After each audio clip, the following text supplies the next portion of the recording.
আসসালামু আলাইকুম, welcome back to my channel. এই ঈদে যদি আপনার স্কিনকে হেলদি আর গ্লোয়িং দেখতে চান তাহলে আজকের ভিডিওটি আপনার জন্য। সম্পূর্ণ ভিডিওটি দেখবেন।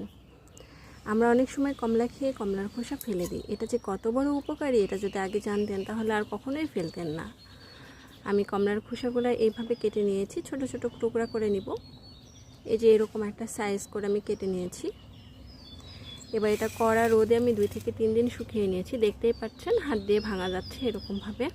এবার আমি ব্লেন্ডার জারে এই কমলার খোসার সাথে আমি 1 কাপের মতো মসুর ডাল নিয়ে ভালো মতো ব্লেন্ড করে নেব। এই যে সুন্দর মতো এটা ব্লেন্ড হয়ে গিয়েছে। আমি এবার একটা এয়ারটাইট বক্সে এটা আমি রেখে দেব। আপনি যদি এটা ইউজ করেন তাহলে আর বাজার থেকে কোনো ধরনের কোনো ফেস প্যাক আর কিনতে হবে না আপনাকে। এটা স্কিনের যত রকমের দাগ ছোপ আছে এটা দূর করতে হেল্প করে। এখন আমি একটি ফেস প্যাক বানিয়ে আপনাদেরকে দেখাচ্ছি। আমি আমার বানানো ফেস প্যাকটি নিলাম, সাথে আমি একটু বেসন আর মধু দিয়ে ভালো মতো এটা মিক্সড করে নেব। বেসন জানেন যে স্কিনের জন্য অনেক উপকারী, স্কিনকে ব্রাইট করতে হেল্প করে। পাশাপাশি এখানে মসুর ডাল আর যে কমলার খোসা আছে এটাও স্কিনের জন্য অনেক উপকারী। আর মধু তো কথাই নেই।